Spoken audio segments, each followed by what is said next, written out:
Hey, welcome everybody to podcast number 38, presented by 5 Pin Universe. I'm your host, Karie Kreutz. I have the Wisemans, Dexter and Tim, and Adam Weber back from Mexico with his son's soccer vacation trip, dealy thing, whatever you want to call it. Hola!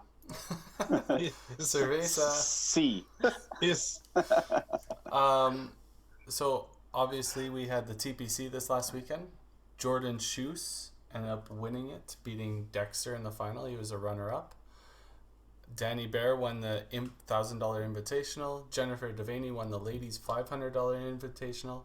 And Parker Anderson and Bailey Lawson won the Friday night doubles event, taking $3,000 home, I do believe, right? Yep. Yeah. Absolutely. Unreal amount of entries, 266 entries. From Wow. what I've heard, the biggest tournament there's ever been. Amazing. Might not want to quote me on that because I don't know the sources are too reliable on that, but I'm fairly confident that I have never heard anything that high. I've heard mid 200s, but not over 250. So Yeah, for a cash tournament, I think it's got to be close. And the nice thing is it had 165 individuals, 93 from Alberta, but only 40 from Edmonton area, and 92 and 73 from outside Alberta, which is a huge number. So thank you to everybody who came out and supported. It was amazing and awesome and long. yeah, that kind of just goes to show you that it's not Alberta centric, right? It's definitely at least the West provinces kind of thing, but there was a lot of Quebec players, there was a lot of Ontario players.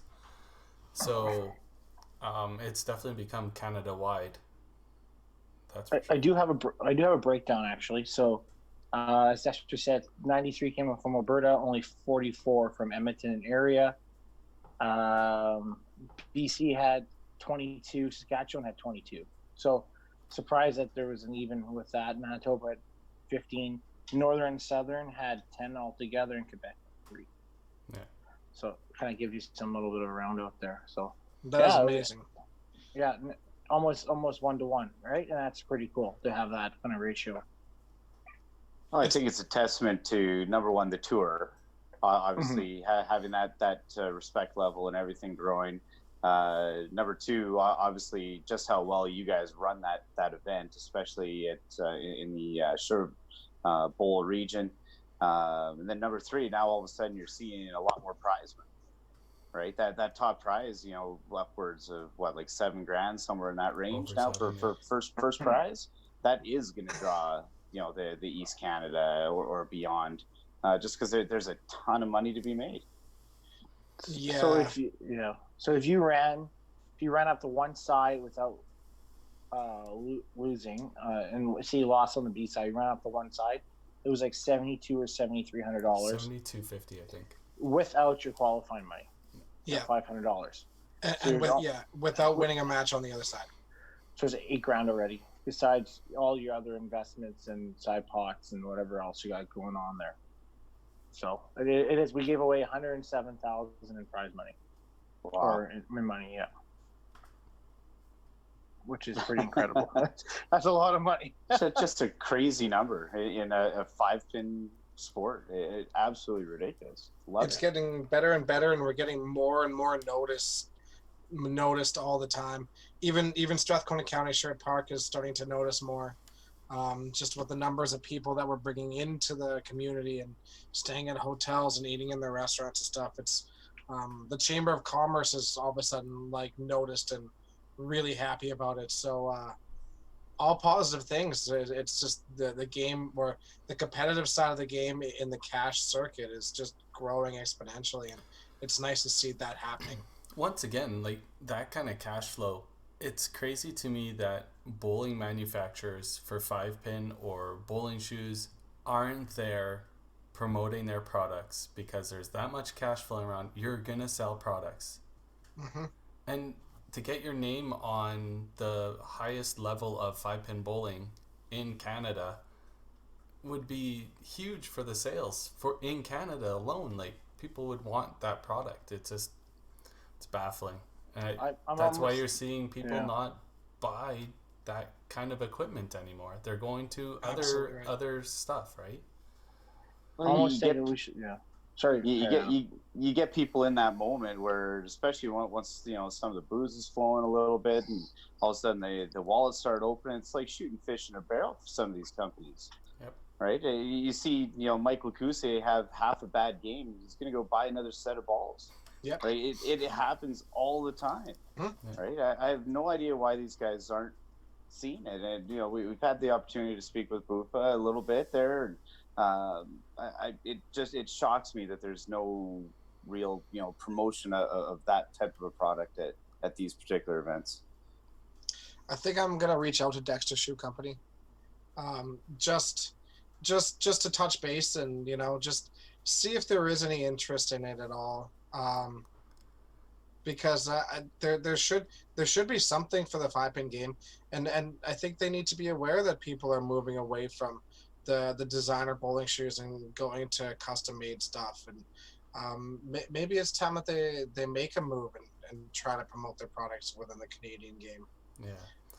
I'm almost wondering if it would be a good idea to maybe go towards like Storm Bowling and these other large companies and see what they have to offer. Because, well, I guess Storm and Dexter are the same company, They're the same right? company, yeah. Well, Hammer, I think they were a little bit more interested in anything. Yeah. Hammer, and Those guys. which is Lynn's.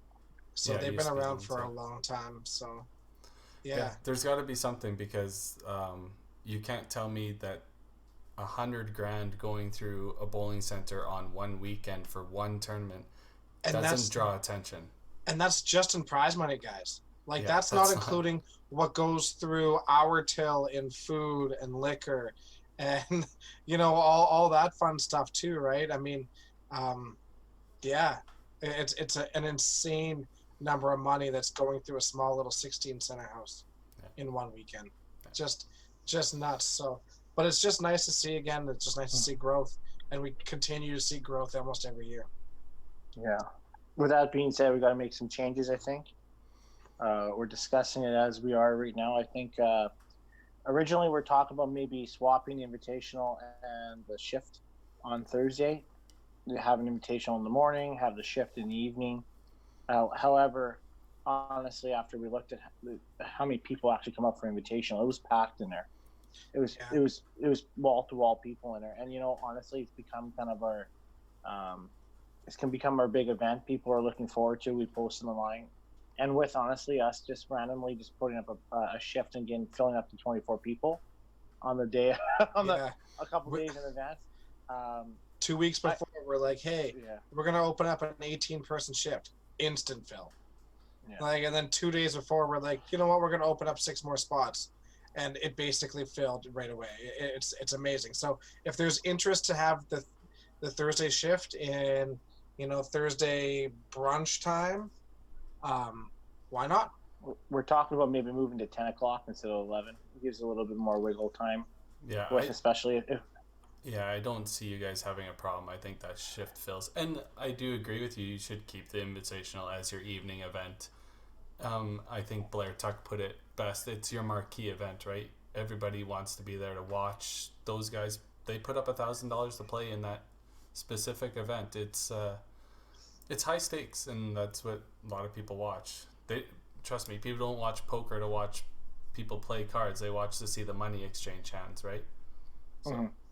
And then, Friday was obviously a little bit longer than we wanted, so a little bit. Finishing up at 3 o'clock in the morning was a lot of fun, but it happens. 2 hours behind. The Friday afternoon shift taking 7 hours, Adam. 7 hours was kind of inexcusable. I'll probably still get blamed for that. Well, we did. I said, hey, I actually yelled at Rich and said, hey, Weber, hurry up there, buddy. But 7 hours, and there was no main problems on that shift at all. Like, it was probably the drunkest shift I've ever seen. And like I had to go on doubles, and I'm screaming on the mic to do my announcements, like, hey guys, stop bowling, and it was so loud. Yeah. I was like, because stop bowling. And then finally I just like, hey, you know what? I'm just gonna turn on the lanes, hope for the best. What happens is everybody showed up for the doubles at 7 because it was supposed to start at 7, and doubles didn't start till 9. So there was 2-hour window where everyone got bored and drank.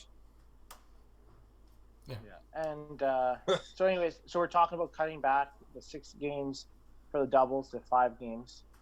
Saves about 45 minutes there. And if we can fix the Friday, maybe adjust the times a little bit, then should be done by midnight. And I think that'll be better. Saturday's just a tough one altogether because, well, we're already back to back, right? So we always talk about taking out consolation, but I just have a real hard time with it, right? Because people were asking about 48 people for 48 for the finals, but I think 48 is not nearly as good. I think you lose the Leicester of the 32, and you lose your prize money, and I think it's just better. I think a longer day, you won't be finished until 11, right? So, well, I think if you did look at increasing your 4 to 48 or whatever, you would have to look at almost Sunday finals change. You couldn't do it the brackets way. I think you would have to make some type of drastic format change that make it more feasible, I guess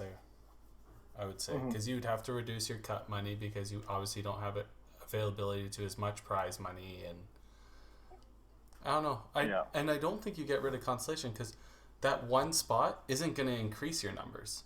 So why get rid of it? When I was there in the last shift playing with people, and everybody knew they needed extra 100 sticks to make it to the top, to make the top 31. They're like now looking, they're like, okay, I don't realistically have a shot at the 31, but I still might have a shot at consolation, and at least it gives me another chance to make Sunday. Adam was probably the strongest field we've had in TPC for consolation, and there was like I shot 800 and I was like 12. Yeah. There's 4 over 900, and it was the best probably turnout we had. We had 29 out of 32 play, which is pretty good. Kelsey had to take care of Reed, so and then Stu's already gone driving home, and I don't think Mark Miller just wasn't ready. He wasn't feeling it. He wasn't. He left his shirt, everything there. He was ready to be gone, right? But I mean, so that was the tournament as a whole. The field that we had was incredible. It could have been one of the strongest 32s I've seen. Even playing field without question.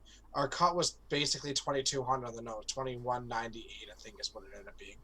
But you know what? Our pinfall wasn't better than last year, and our cut last year was 2,176. It's just that people are forced to be better, and that is really what we're all striving for. I think that's so good that people have something to motivate them, because sometimes we all lose that. So it's hands down top quality competition. It was absolutely awesome. And I would just like to point out that field totally crushes the Mark Johnstone, Gino Z-Bar theory of synthetic lanes is good for hard rollers. Yeah. There was maybe 4 players over 45K playing in that Sunday. Yeah. It was a ton of medium speed players around that 40K, a little bit less than that. It was just if you could roll the ball and you could get the pins to lay down, then you would score lights out. Shout out to Tracy Smith, who absolutely lit it up for the first 6 or 7 games. I think she shot just under 2,500, but exactly. You're absolutely right. There's your prime example right there. Yeah. You know, if you get it to the right spot, it's gonna go, and if you get it there with some fingers and some finish, it's definitely gonna go. Yeah. Gino made the cut. Gino made it. Yeah. He was one happy person to do the Calcutta. I tell you that, it was great.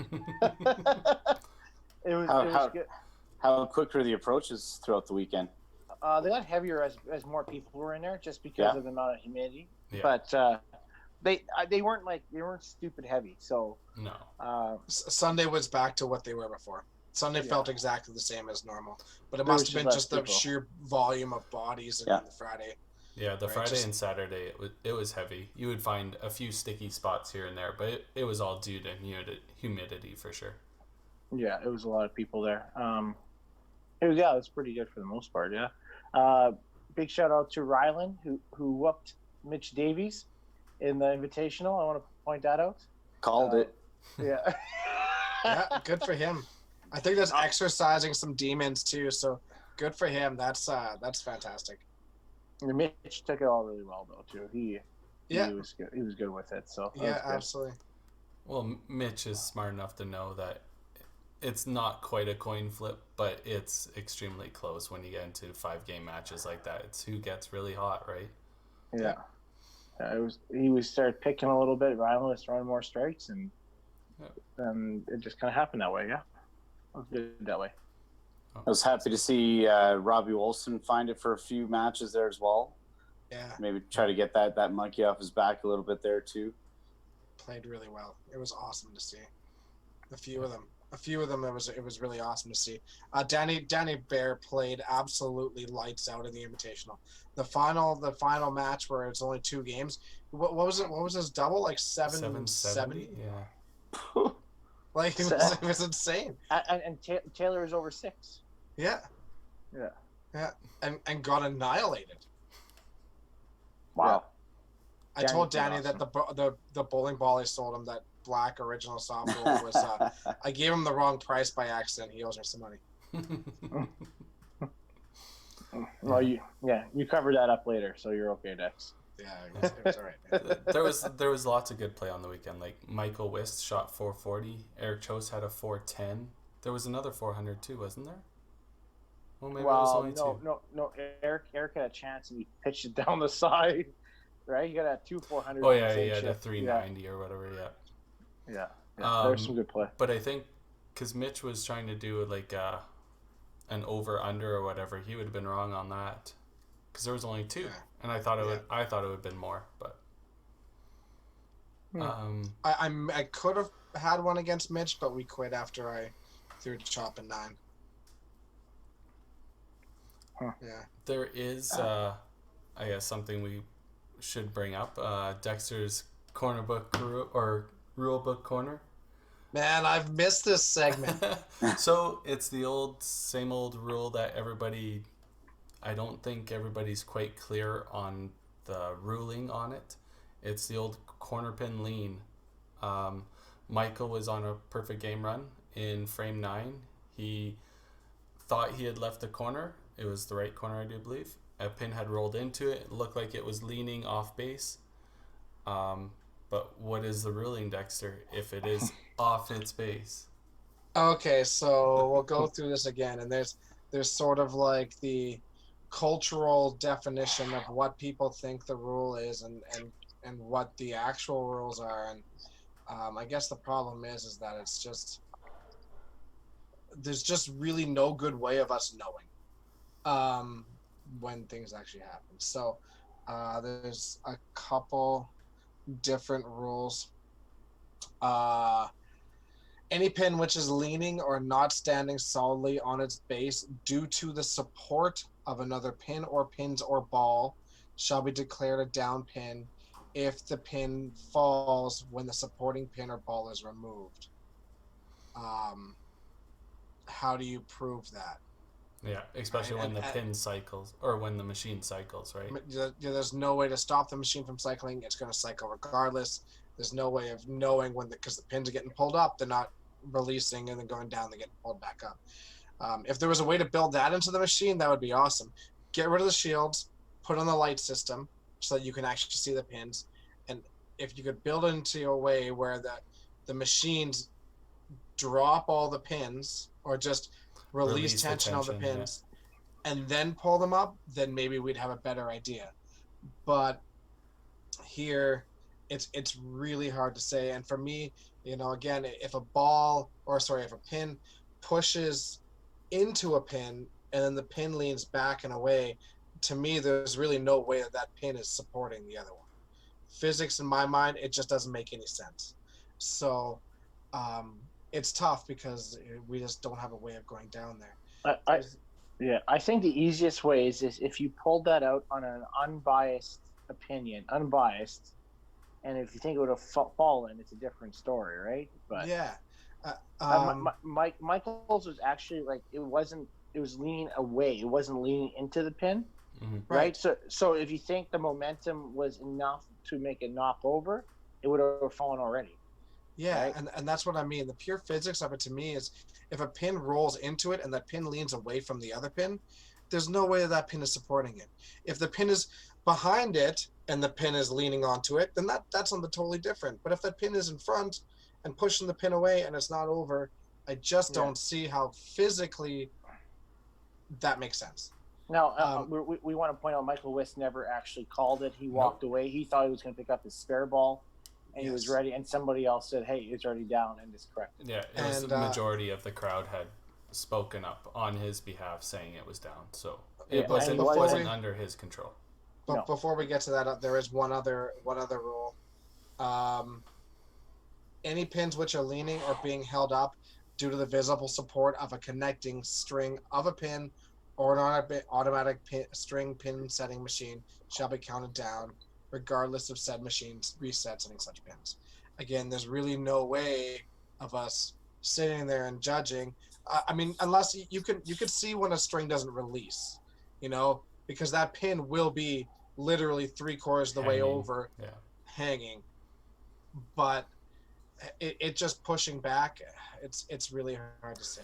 In Michael's case, I think it was under the majority of whoever was making the call.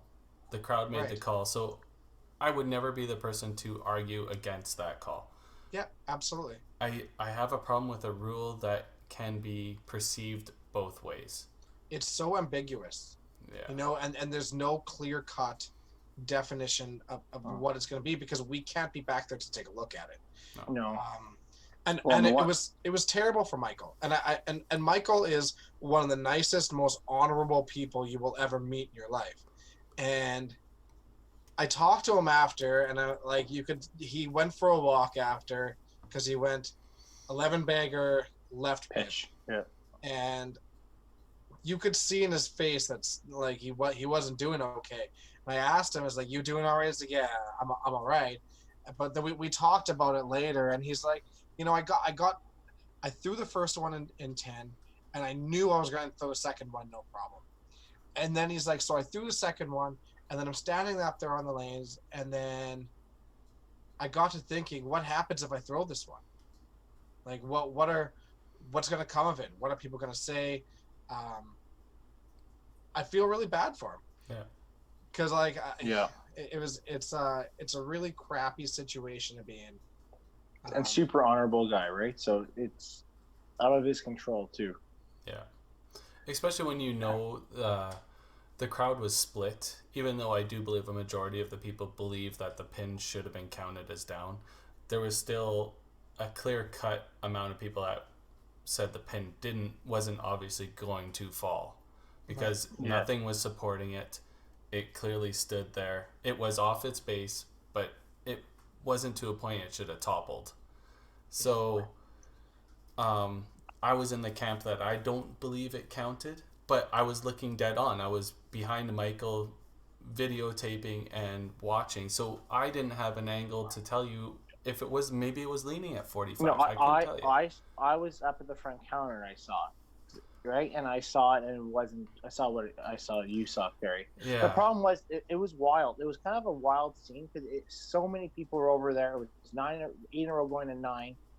And it was almost like you're at like a big live sporting event. Everybody's yelling, everybody's screaming, and people got into it. And it was almost like, did the puck go past the line? Did not go past the line? It was kind of that feeling. And then all of a sudden people were like yelling, screaming. It was like, holy cow, man. Like, I haven't seen that in a long time at an event.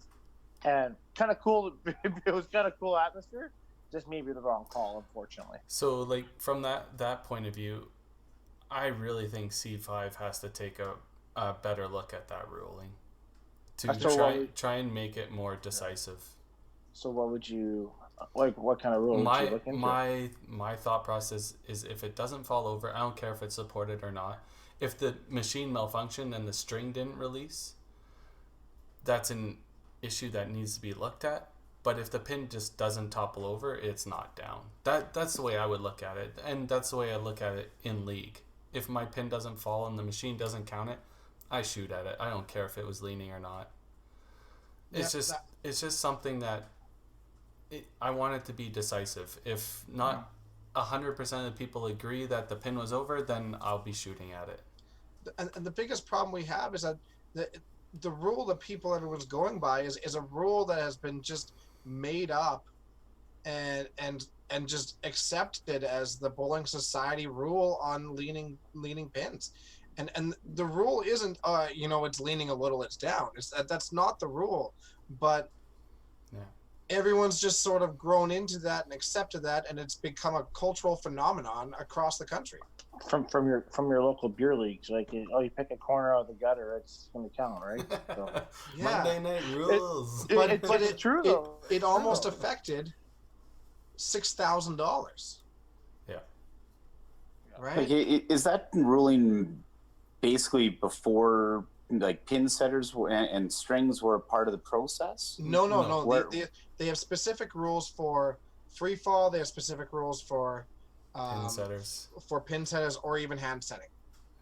So the ones I listed were the ones for pin setters. Like the hand setting of that rule would definitely make sense to me, right? If it's leaning and then you physically remove that pin and then see if it topples, and you could do that. That I understand, right? You could do that with free fall as well. Yeah, but and especially with these new bases, right? That little bit of extra concave, right? If you were to remove that pin now, all of a sudden it could topple the other way much easier than it would have in the day back. But if that's the case, it should have fallen over easier to begin with.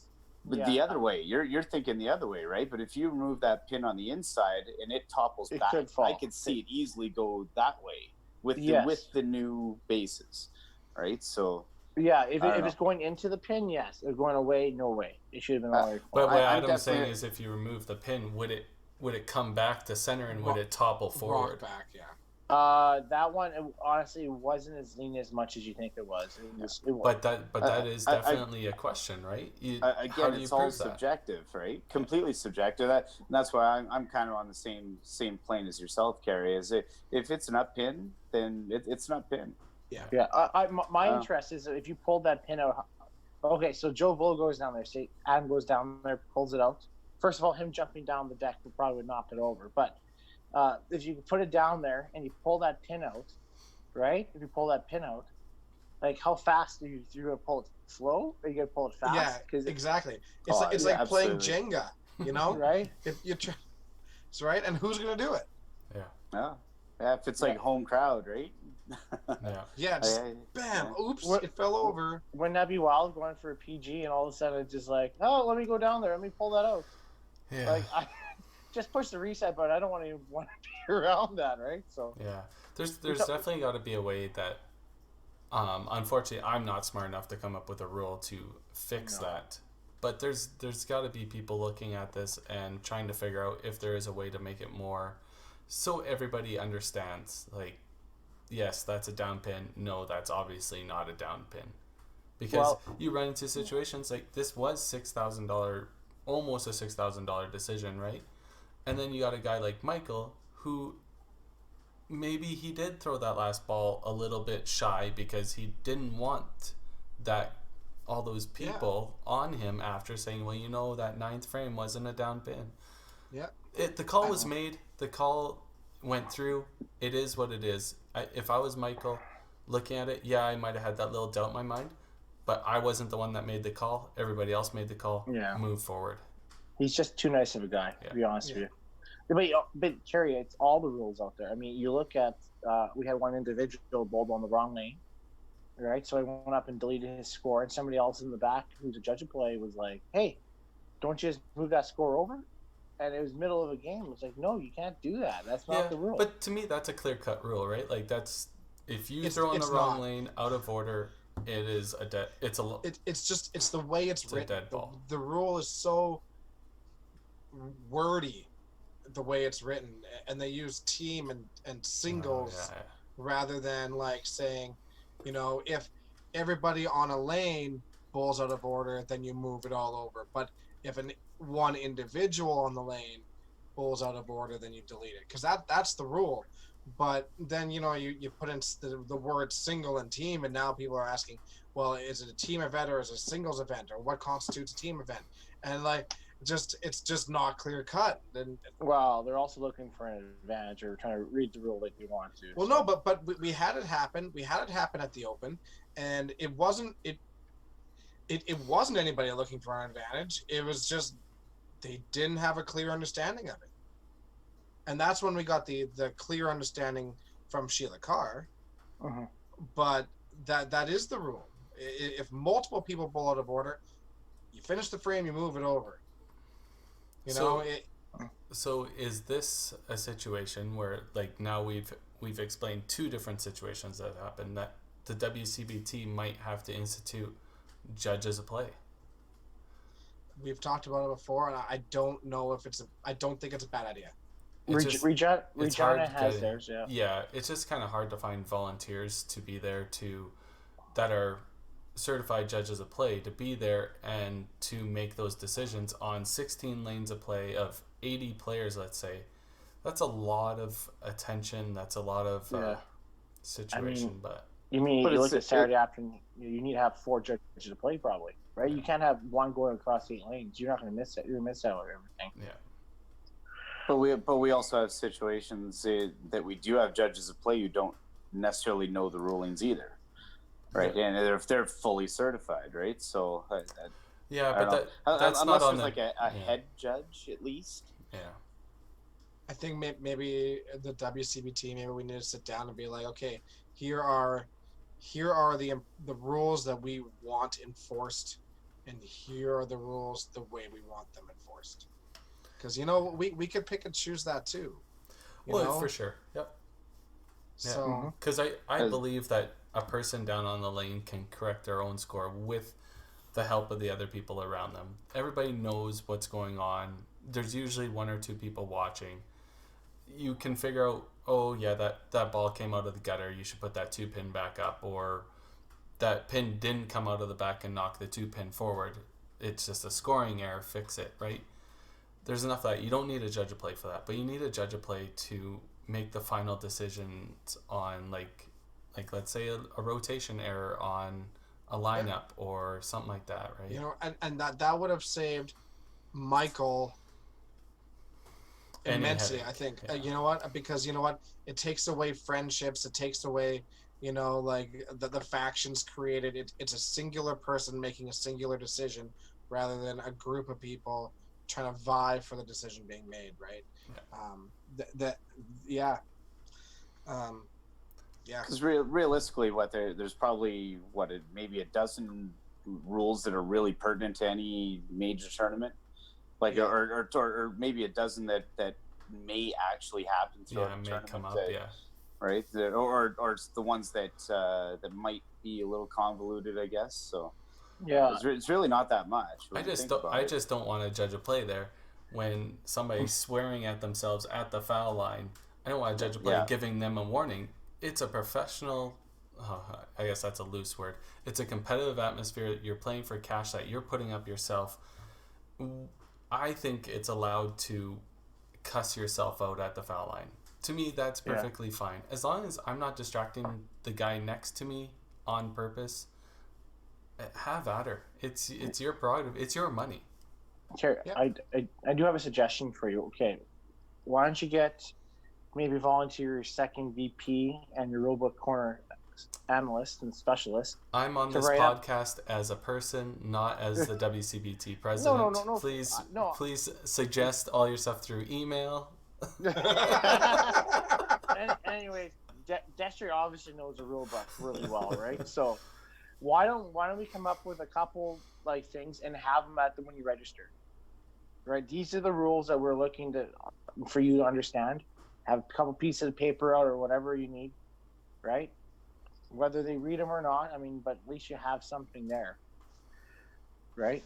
So what are you saying? Like every person that registers for the tournament needs to answer a questionnaire if they understand the rules or not? No, these are some rules that I think people were misunderstanding, right? Or something like that. I don't know. It seems like a lot. Just generate awareness, right? Yeah. Yeah, print them out, put them on the tables down below, and you can read at your leisure. Yeah. Send them with the magazine, right? Like a little note or something like that. Or You just could actually- put it in the magazine. you could have that in Dexter's Rulebook corner in the magazine. There you go. Once again, this is a C5 rule. C5 should be the one taking this initiative, not the WCBT. Can we route any of those questions through this medium to the Alberta 5-pin president? I don't take know. two C5? I might be able to, yeah. Possibly? Yeah. Okay. Yeah. Just saying. A5PBA@telus.net. My secretary can help you forward it all. Weird how the tables have turned, eh? Yeah. Oh no, I gave him progress there. Give him an email. Alrighty. So is there any other issues that came up on the weekend that you guys think need to be addressed? There was no real, there was no damage to the center, I believe, right? We're down 3 tables. Oh yeah, tables. Yeah. Well, you shouldn't buy IKEA tables. No, we bought them for that reason. There's a few people that sat on a couple tables. Okay. All right. Yeah. So one had a bowling ball through it, which happened. One Was it an leg accident though? I have no idea. We found it after. It might have fell out of a bowling bag. We don't know. Not may with a have. hole like this. One was like a leg was like booted off, and then one had Katie Rayner's butt go through it. So don't use those tables as a chair, Katie. Or maybe have It's got a permanent butt print. Oh, Yeah. man. The leg kicked off might have been a shift number 5 person on the last ball or something. It wasn't me, but I'm just saying it could have been. Because that's usually when the frustrations come out for some people. Yeah, 1700 sucks some days. Yeah. Did Honestly- anyone have a chance to 5 shift? Nope. Carrie did. Nope. Yeah, Carrie did. I skipped the 3rd shift. I didn't have a chance at on 5 purpose. shift. On purpose. Yeah. He So went did to a you. movie. So did you. You didn't go play the Thursday shift. So on purpose. I had to work. That's such a stupid honestly, rule. There's that such was a painful. stupid insight. that was painful. But I got it worked out for you guys. No, there was nobody that was going to 5 shift. Not with the amount of entries they had in the earlier shifts. Derek could have, but you know what? He had a good heart-to-heart with some people, and he chose not to play Saturday. He took his name off of Saturday, put his name back on Saturday, and then took his name back off on Saturday. Yeah. Like I said, it was definitely one of those weekends. If you didn't have it, you probably weren't finding it. The lanes played the same all 5 shifts. Yeah, you know what? That's the thing, is the oil didn't really break down a whole lot, which I was okay with. I found maybe a little bit more movement on Sunday, but not a ton more movement on Sunday than I did throughout the rest of the week. So There was a few people that qualified on their 3rd shift or whatever, but it was usually the people that played their 1st shift. If they were getting in, they got in. yeah. I found out going from my left corner, it moved a lot more than I ever thought it would. But That's just because you weren't very good, and you told everybody you weren't very good. So, yeah, but usually when you say that, you shoot 2,500. So I don't understand how that came about. But no, I'm just wait surprised. Wait till Masters. I'm just surprised to hear that Timmy oiled. I will Every Thursday. Every Thursday, yeah. Every What did- Thursday. What we did come Johnny in, think of it? Me and Dad clean the lanes. Tim kind of makes some coffee, and then he comes out and he oils the lanes. That's pretty much the exact routine. And then back to the computer. I'm Check working, the man. emails. Yeah. Gotta make the money, guys. But anyways, So yes. since then, we've had some requests for some giveaways. So we might start those up again in a little while to pump TPC 2020. yeah. Shot wheel was a success. Yeah, Shot wheel was within minutes. It was being used at 10 o'clock on Thursday. 10 o'clock on Thursday. 13,500 in liquor. It was stupid. It was stupid. Yes, it was good. People wanted to gamble, and sometimes that means gambling with their lives, but that's okay. as long as they drive or drink and drive responsibly. Drink and drive responsibly. I don't think that came out the way you wanted that to, Nope. Karie. This podcast does not condone drinking and driving, just so people know. Jesus. What's the current WCBT membership number? 104. Up to over the 100 already. 104 members, and I haven't counted total associate numbers yet, or I haven't looked up. Our executive secretary has filled out the list, but I haven't looked. So, but yeah, 104 full members. So That's we huge. are up 22 from last year? Yep. Awesome. Absolutely awesome. And growing. And growing. Yep. We'll get a few more, I think, in Regina. I don't think so, but we'll see. Associate, at least. Yeah, associates. Yep, for sure. Yeah. And just so people remember, associate members, they get the quarterly magazines, or every third magazines, as it has been. But we're trying to come up with new media that we can send out to our associates. And associates got to remember too that they're not only buying the magazine, they're also supporting the tour, right? This is all for the betterment of the sport and the professional side, and trying growing to hopefully new regions of Canada. Like I think we discussed it on the last podcast, but the Manitoba Open is starting up back in 2020, and they are looking to be affiliated, and without the support of the members becoming part of the tour and the associates and our 4 host centers, the Manitoba Open starting up ever again probably wouldn't have happened. So all we can do is thank everybody for being a part of it and trying to grow the sport. Mm-hmm. And hopefully more tournaments will start up down the road. You never know. Yeah. It's growing in the right direction. Absolutely. Yeah. So while we're talking about that, somebody sent in a question: who do you think is the best player not to win a WCBT event? So let's go a little bit deeper into this. So are we speaking just WCBT event, or are we speaking pre-WCBT club I think tour? all the above. So I think all. Won a previous tournament like KG, Manitoba Open, or a club tour event, something And I like don't that. and I don't think counting the tour finals, because that's only one of 12 people. That's right. That's not a Yeah. full, I guess you could call it a major or whatever you want to call it. Mm-hmm. Mm-hmm. So we'll go around the horn. I'll go first. I'll take him. Tyler Tickett. That's my horse. I think he's proven. He's rose in the 5-pin university rankings. I think he's 5th now. He's literally the only guy that doesn't have a tour win in the top 5, so he would be my pick. Way to make an easy pick. Thanks. It's about time I win one of these things. I'll go. I wrote down a list here. I'm going to say Michael Wist. The guy grinds like nobody's business. And honestly, you watch the last couple events, when he needs to throw that high game, he's always there to finish. And he, like you said, he grinds. Like, doesn't give up a shot. He's pretty solid all day.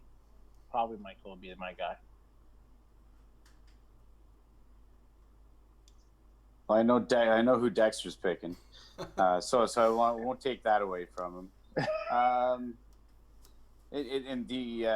don't know necessarily the history of Mr. Stu Ryan, but I guess on the Western Tour that I've really seen, he would definitely be my pick.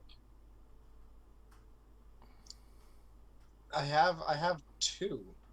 I actually have another one too. One Here we one go. that's been in the tour for quite some time, and one that's relatively new to the cash tournaments over the last 3-4 years. I think Danny Bear will likely win one soon. He just plays too well, and he's super calm and collected, and Doesn't seem to get phased too much. So I think Danny's there. I want to give a shout out to my boy Brad Wilton too. I don't know. You know what? The guy plays and plays and plays, and he grinds, and he's got such a good mindset. And Scottsdale Classic. He won the very first Scottsdale, so. so Won over I think 120 entries. he's gonna win one of the majors here eventually. My other one, I guess, would be Sly. Yeah. Sylvain, Oh, yeah. he's won a duck pin tournament. He's won, obviously, many other things, but a major cash tournament in 5-pin bowling is one of them he hasn't, so. One guy that has been really close and quite a few even recently, Mike Lacusier as well.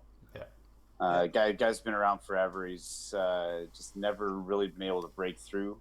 But boy, he sure came close to the autumn this year. And second place at TPC. Yeah, just great player, especially with everything he's been going through. To be able to come back and put up that type of a performance is pretty incredible. Yeah. And he came through the consolation this year at TPC. Yeah. How did he do in the main event? Bang bang. Bang bang. Yeah. But long days. Yeah. He was obviously really close to the cut line anyways. I think Twice, he was planning on sitting on the number, and then the number kept growing, so he decided to play the last shift anyways. And that worked, yeah. And got really close to his number again. So I remember I think he went 5 miss in 9, and then made 10 irrelevant in the last shift, and then so he played consolation, and then he was fine after he won that. Yeah, he lit that up. Yeah. But yeah, it's tough to come off such a high, winning the consolation. We all know Lonnie Akers did it the prior year, winning and then going all the way. And Brad Mullen's doing it at Regina and stuff like that.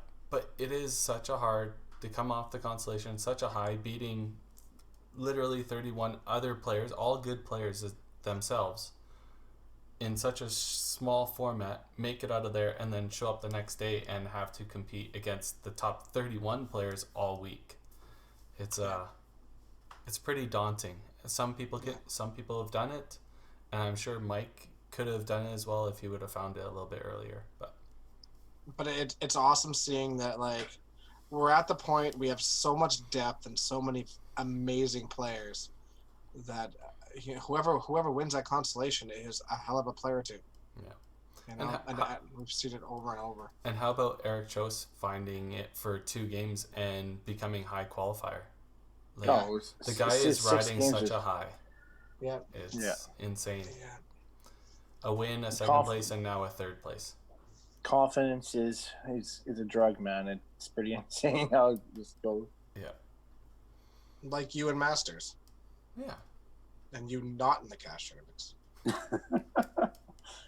Yeah, you know what? My 18th place on 5-pin U, I tell you what, it'd be way better. But anything non-competitive, I'm awesome. So just mark me down as a winner there. It's not that it's not competitive. It's just not a lot of money on the line. Well, money doesn't define me. I'm just out there for a good time, guys. You're right. You can pay for your furnace on your own. You don't need extra cash. Wow. Call on Reliance. Wow, that was a dig. That was a solid inside joke for our listeners. I'm sorry you had the audience to that. It got cold there for a while, and Karie and Julie felt it. Yeah, it's cold in that place. They couldn't stay in there another year. So, speaking of 5-pin universe rankings, since Tim brought it up, we have a new number 1, Dexter Wiseman. Adams unfortunately depreciated some points since he couldn't play this year, so he's just under Dex by 2 points. So I'm sure Regina will be a heck of a battle to try and keep those spots alive. Yeah, I'm playing Braxton. Yeah. No, not at all. No, first of all, congrats, Dex. That's pretty awesome. Your last year, specifically in the last 3 or 4 events, have been phenomenal. I know missing the cut for myself last at the Heritage, and then obviously missing this tournament. the higher end of that depreciation scale is definitely going to hurt me for a bit longer than it's going to hurt yourself. So I expect you to be there for a little while for sure, and definitely hope to try to track you down again. Yeah, I mean, we'll see. I think it's nice. I mean, not that we don't have motivation as it is, but that's definitely going to be a motivator for, I think, both of us in Regina. Truthfully, I didn't think I'd be anywhere close to being where I am, to be honest. Winning autumn last year, third autumn this year helps, and then I think me and Brad were both tied, but like 200 back of you or something. So it was a goal at that point to, like, you know, at least give you a run. But I didn't honestly think that a second place finish at TPC would have made that difference. Well, unfortunately, the major thing that hurt Adam was his first place at the TPC depreciated by 25%, right? Yeah. So that's a huge loss when you can't replace it with any points because you're unfortunately not competing in that event. So that is a huge loss in points. And for people that don't know, it depreciates over 5 years. So each year it depreciates 25%, and in the fifth year it's gone. So it uses the WCBT point scale. So a win is 170 points, and that's good for the next 4 years, slowly decreasing by a quarter each year. So one request, Karie, is I know on the 5-Pin Universe website, you've got the list and the overall points for it. And we all know it's the last 20 events. Is there a way, because you probably already have it done anyways, is there a way of posting what those last 20 events and the points that are going at that point? Are you able to post that on there as well?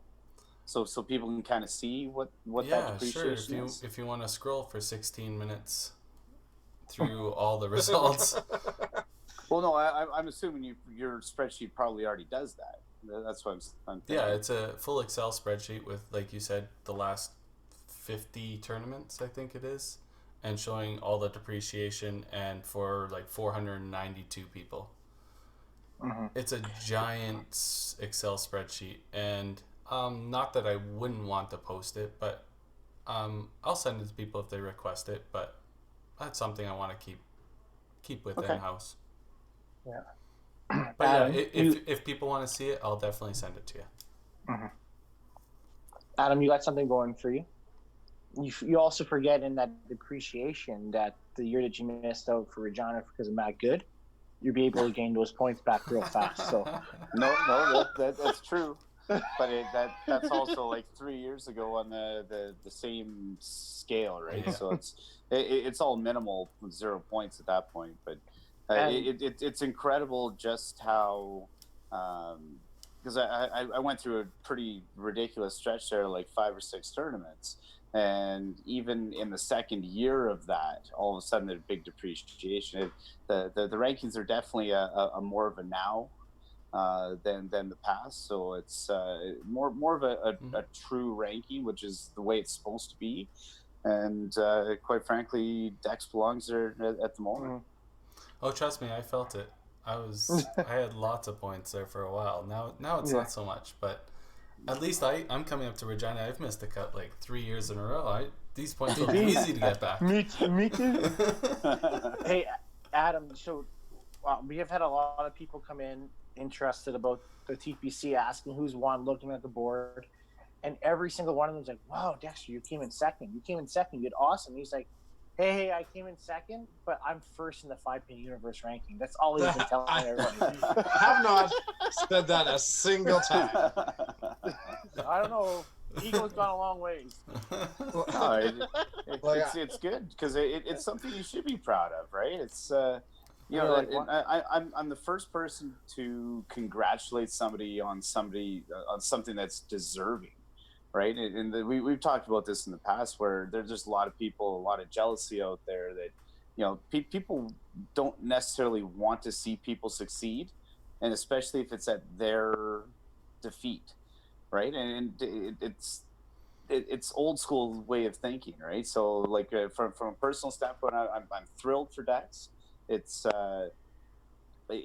nothing really official in the game, but it's something that's definitely there, and it's a pretty significant thing. So congrats to Dex. I don't know. It's official for 5-Pin Universe, but whatever. That company doesn't exist. Yeah. Thank you, Adam. Sincerely. But I am proud. It was a goal. But I don't think it really makes any difference in anybody's eyes or anything. We all know where you stand in this bowling world. So, and I'm a marginal. So everybody knows I'm first right now with 647.5 points, and Adam Weber is second with 645.5 points. So that's a large number of points and only 2 separating. So it's not like it's that's only a 48th place in a tournament, so that's not very much. Yeah. And it's amazing just how quickly the points depreciate on the actual rankings as well, right? Like it's really top heavy for the first, top 4, top 5, and then it really starts dropping off really quickly, right? So there's a lot of points up top, and if you're successful over a year 6 tournament type session, you're going to be jumping up real quick. Yeah. Like Chose has got to be jumping up there quite significantly. He's just got number 6. Yeah. I find it's true. It mimics the ATP world rankings. It mimics world golf rankings. It's very true. If you win tournaments, you're at the top. If you place top 3 in tournaments, you're at the top. If you place 8th, 9th, 10th a lot, you're not at the top. Sorry, you're all right. You're definitely top 25 player, but the rankings really reward people that finish tournaments and place well, and that's the way it should be. That's how you want your sport reflected by the best players out there. So. Now, the only caveat to it is, there's a lot of players from out east who aren't able to actually play all 4. Right. Yeah. So you're missing some pretty heavy depth up there too, or perceived depth. Yeah. Like even where probably DeGrazia and Mitch and Sly and all of them where they're at right now, you got to assume that they'd be even higher if they're able to play say the autumn, right? Yeah. And that takes away from some of the points that are available to some of the other guys that are up that way. So. Yeah. It like I said, it mimics other associations like the PGA Tour golf rankings. If you play on the European Tour all the time and you only make it out for so many PGA events, your rankings reflect that, right? So yeah, obviously it would be great if we could have all the tournaments reflected in the rankings and stuff like that, but then you would have to have true players going to all the tournaments, and it would be us going out to club tour events, but obviously those events kind of conflict with other events we have out here. So it's very Western centric. That is 100% correct, but that's where it was based out of, and that's where it's starting. And hopefully it grows to be something else, but we'll see. Yeah, you still see all those names still up there in the top 25, top 30, which is also a testament to how good they've placed when they are able to make it out. Yeah, absolutely. Yeah, for sure. So you hear that, Mitch? You have to come out to the Autumn Open if you ever want to be number 1 on the rankings. Well, he's already invested with Jeff England there, so. Well, I mean, he's won that one. He's got to try to win the Autumn now. Jeff, you have the biggest center in Canada. Just move the tournament a couple weekends. Jeez, get over it. He was just telling me bowlers always want more, so there you go. Well, speaking of bowlers as well, we had a couple perfect games this last week. We want to give a shout out to Greg Olson from out in Lower Mainland BC shot a perfect game at Dell Lanes on Sunday, and Simon Hewitt from Glencairn down in Regina. First perfect game there since 1997, they say. Shot a perfect game down there. So congrats, guys. Congratulations, guys. Congrats, guys. Oh yeah, Jeff Young shot one a few weeks ago. We already announced that, but not a big deal at Elmira Dune. Elmira. So. Yeah, Elmira Dune. Love it. I'm sure Goulet probably shot 1480 or something tonight. Yeah. Pretty much, eh? All right. I think we're going to wrap that up for this week, guys.